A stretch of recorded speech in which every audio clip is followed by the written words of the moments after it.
Dévotion journalière. Église La Foi Apostolique. Lecture biblique. L'Évangile selon Matthieu chapitre 1 versets 1 à 25.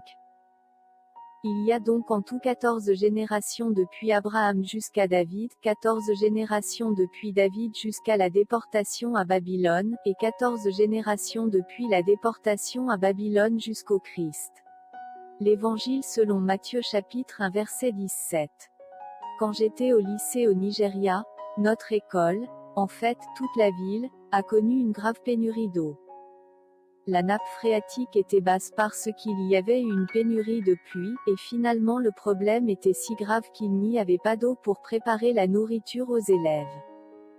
Tous les élèves ont dû marcher près de 10 km à la recherche de l'eau, que nous avons finalement trouvée dans la ferme d'un homme. Il nous a vendu l'eau pour que plus de 200 élèves puissent déjeuner. Cependant, ce n'était pas la fin du problème. L'eau que nous avions ramenée à l'école était très boueuse et impropre à la consommation. Nous savions que l'eau n'avait pas de prix et que, d'une manière ou d'une autre, nous devions la rendre pure. Nous avons donc mis en place une mesure d'Alain, un agent de cristallisation, et de filtrage de l'eau. Après un certain temps, l'eau était devenue limpide et toutes les impuretés s'étaient déposées au fond des seaux. Ensuite, nous avions versé l'eau claire dans des récipients propres. Le repas était cuisiné et servi, et nous avions eu un bon et mémorable déjeuner. En lisant la généalogie de notre Sauveur, nous observons qu'elle contenait ce que nous pourrions considérer comme des impuretés. Quoique les femmes ne soient pas traditionnellement incluses dans une généalogie juive, Matthieu a dû délibérément présenter le fait que Tamar, Rahab, Ruth et Bathsheba, 4 femmes d'origine douteuse, appartenaient à la lignée du Christ. Tamar était une adultère, Rahab était une prostituée, Ruth était une païenne moabite et donc un ennemi d'Israël, et Bathsheba était la femme d'un autre homme lorsqu'elle conçut le fils de David. Comment le Sauveur, qui avait une nature si pure, pouvait-il se permettre de naître d'une telle lignée moins que stellaire, étoile moins brillante? La généalogie de Matthieu est une belle démonstration du fait que Christ a pris sur lui une chair semblable à celle du péché, Romains chapitre 8 verset 3, quand il est venu sur terre. Quelle meilleure preuve pourrait-il y avoir que même les grands pécheurs, après leur repentir, sont amenés dans la relation la plus proche avec Christ. L'impur est rendu pur, le pollué est rendu propre.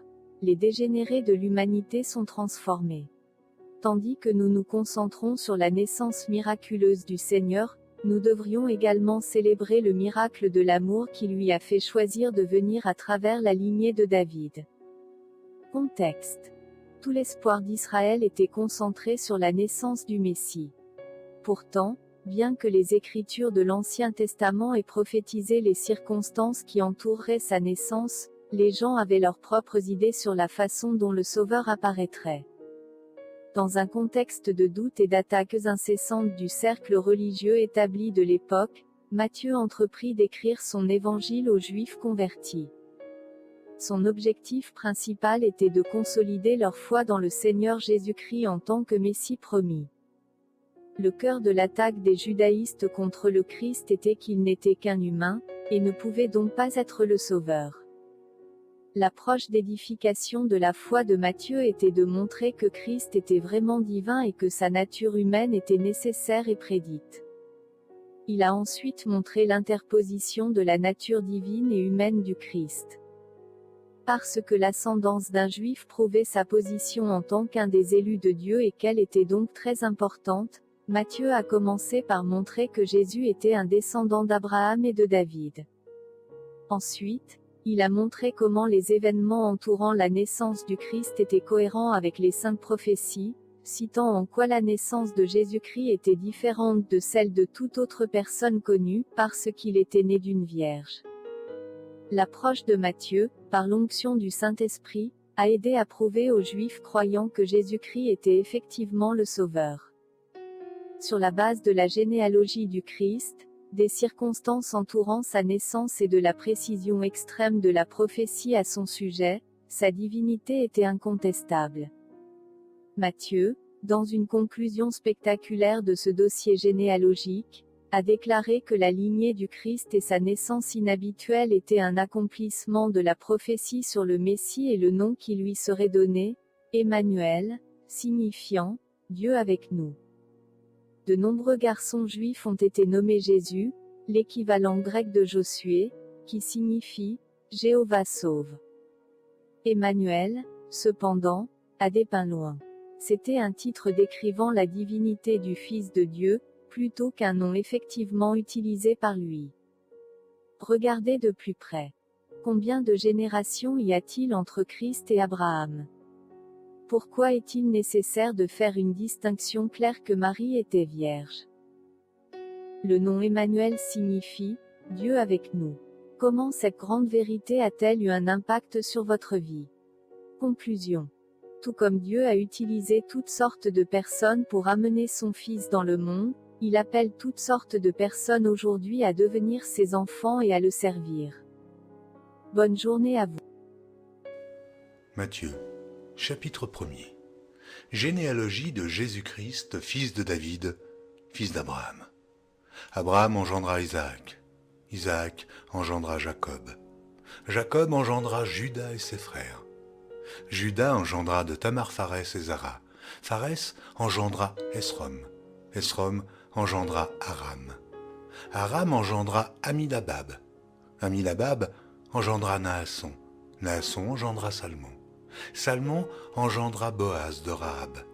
Boaz engendra Obeb de Ruth. Obeb engendra Isaïe. Isaïe engendra David.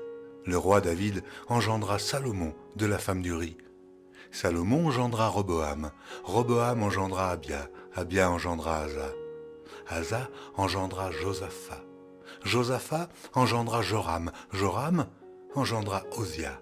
Osia engendra Joatam. Joatam engendra Achaz. Achaz engendra Ézéchias. Ézéchias engendra Manassé.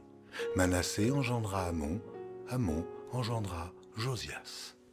Josias engendra Jéconias et ses frères, au temps de la déportation à Babylone. Après la déportation à Babylone, Jéconias engendra Salatiel. Salatiel engendra Zorobabel. Zorobabel engendra Abiud. Abiud engendra Éliakim. Éliakim engendra Azor. Azor engendra Sadoc. Sadoc engendra Hachim. Hachim engendra Éliud. Éliud engendra Éléazar. Éléazar engendra Mathan. Mathan engendra Jacob. Jacob engendra Joseph, l'époux de Marie, de laquelle est né Jésus, qui est appelé Christ. Il y a donc en tout 14 générations depuis Abraham jusqu'à David, 14 générations depuis David jusqu'à la déportation à Babylone, et 14 générations depuis la déportation à Babylone jusqu'au Christ. Voici de quelle manière arriva la naissance de Jésus-Christ. Marie, sa mère, ayant été fiancée à Joseph, se trouva enceinte par la vertu du Saint-Esprit avant qu'ils eussent habité ensemble. Joseph, son époux, qui était un homme de bien et qui ne voulait pas la diffamer, se proposa de rompre secrètement avec elle. Comme il y pensait, voici, un ange du Seigneur lui apparut en songe et dit : « Joseph, fils de David, ne crains pas de prendre avec toi Marie, ta femme, car l'enfant qu'elle a conçu vient du Saint-Esprit. Elle enfantera un fils, et tu lui donneras le nom de Jésus. C'est lui qui sauvera son peuple de ses péchés. » Tout cela arriva afin que s'accomplît ce que le Seigneur avait annoncé par le prophète. Voici, la Vierge sera enceinte. Elle enfantera un fils et on lui donnera le nom d'Emmanuel, ce qui signifie Dieu avec nous. Joseph, s'étant réveillé, fit ce que l'ange du Seigneur lui avait ordonné, et il prit sa femme avec lui. Mais il ne la connut point jusqu'à ce qu'elle eût enfanté un fils, auquel il donna le nom de Jésus.